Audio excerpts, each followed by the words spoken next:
Oke, assalamualaikum warahmatullahi wabarakatuh. Hari ini kita mau ngerjain motor Pega ZR ya.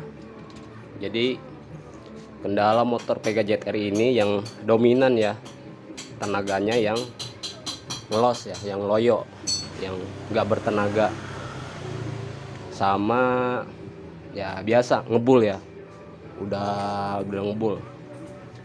Yang pertama kita mau jelasin menurut pengalaman pribadi ya, pengalaman pribadi dalam menangani motor Pega ZR ya. Yang pertama saya mau jelasin ini dulu, kampas ganda ya.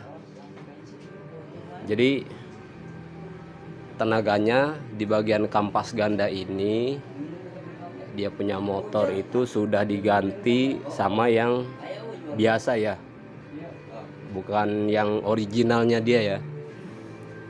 Jadi kampas ganda yang biasa, bukan originalnya, itu kurang bagus kualitasnya. Jadi di bagian sininya ini, di bagian ininya dia licin ya, kalau yang biasa. Lanjut, yang kedua di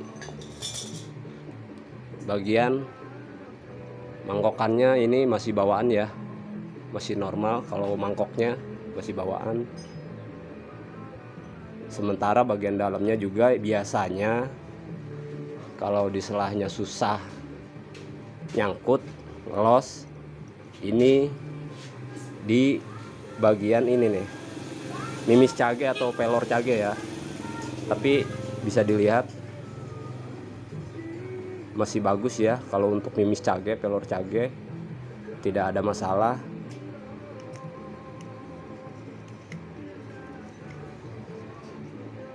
Lanjut ke part berikutnya ya, di bagian penerus dayanya di kampas apa nih, plat kopling ya.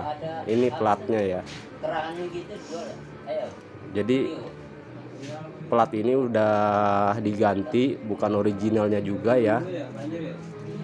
Seperti ini ya, licin bener. Beda dengan yang originalnya ya. Dia bagus. Lanjut ke ini plat geseknya ya. Tuh, bisa dilihat plat geseknya juga udah mulus lah ya. Udah mulus tuh. Jadi udah bintik-bintiknya udah hilang ya. Ini biasanya karena udah motornya selip, sementara yang punya motor ya masih dipakai gitu kan. Jadi dalam kurun jangka waktu yang lama ya plat gesek ini terkikis ya. Makanya jadi bintik-bintiknya itu biasanya ada bintik-bintiknya gitu kan. Bintik-bintiknya hilang gitu kan. Tuh. Lanjut ke ini ya, di bagian rumah kopling atau bak koplingnya ya. Jadi bak kopling Pega ZR ini kan dia bukan pakai per atau pegas ya, dia menggunakan plat matahari ini ya. Plat matahari ini seperti ini, dia sentrifugal ya, bukan pakai pegas. Yang pertama ini rumah kopling di bagian dalamnya ya, bagian dalam. Jadi ini karena selip ya, bisa dilihat di bagian sininya tuh, bisa dilihat ya. Ini karena selip, rumah kopling yang bagian dalam ini jadi ngantong ya, ada cekungan di bagian sininya tuh. Jadi ini habis terkikis ya, bisa dilihat tuh, habis ya.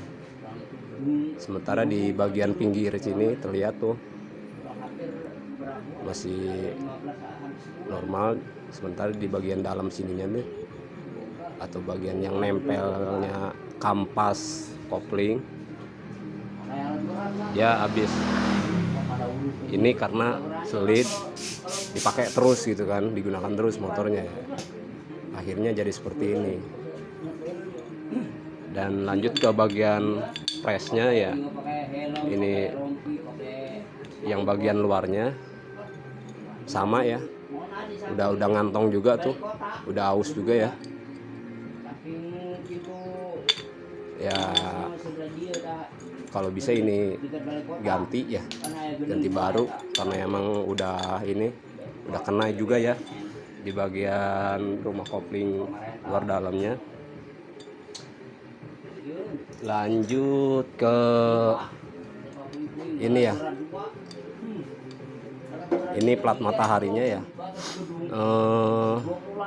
Kalau di beberapa kasus kita pernah didobel ya, pakai dua. Jadi selama tidak merubah fungsi dari plat matahari ini dan bisa digunakan pakai dua, ya apa boleh buat gitu kan. Kalau emang bisa digunakan dan tidak merubah dari fungsi dari plat ini ya, tapi harus dilakukan perubahan sedikit-sedikit lah ya, ada yang dirubah dikit gitu kan, nggak bisa langsung plak gitu pasang, nggak bisa ya.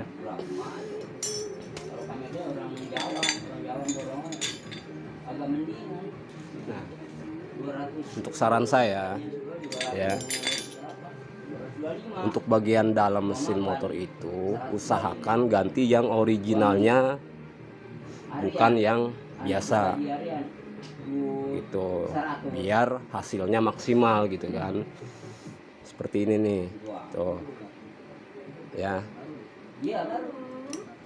Jadi kalau nggak salah ini harganya berapa ya, 40 ribuan lah satu, 40 kurang lebih ya, 40 ribuan satu, pakai dua jadi ya 80 ribu gitu kan harganya.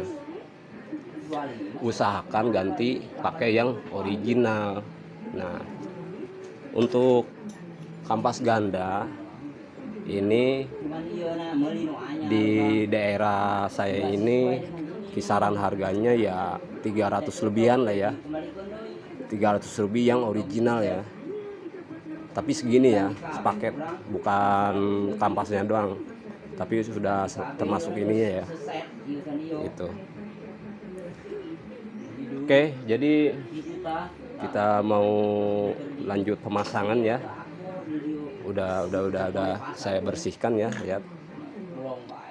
Udah saya bersihkan. Di bagian blok koplingnya, bagian depan juga udah dibongkar karena ngebul ya. Lanjut ke bagian blok yang udah ngebul ya. Jadi ini pistonnya masih standar ya, masih STD. Tuh, masih STD, tapi ngebul parah, waduh, ngeblak. Ini piston yang baru ya, naik ke 50 dan seperti ini ya, tuh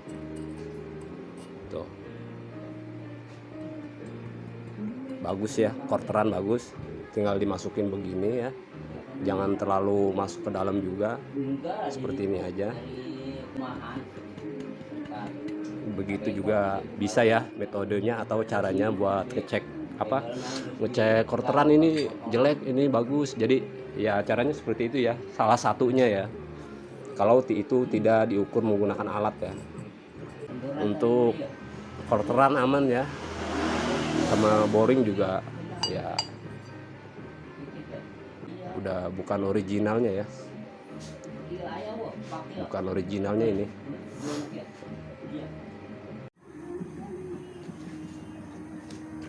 Terlanjut, mesin udah dipasang semua ya, tuh udah rapi, bisa dilihat tuh packingnya juga masih baru tuh ya, di bagian intake-nya udah beres pemasangan, tinggal dites ya.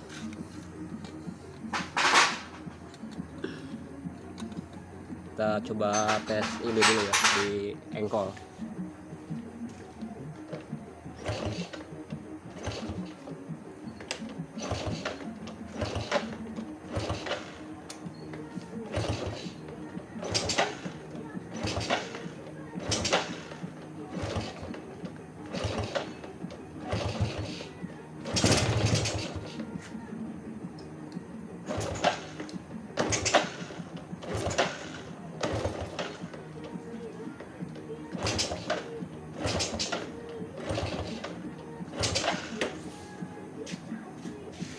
Udah bagus ya di bagian engkolnya, udah nggak slip lagi, udah nggak ngelos lagi, tinggal dinyalain, dihidupin.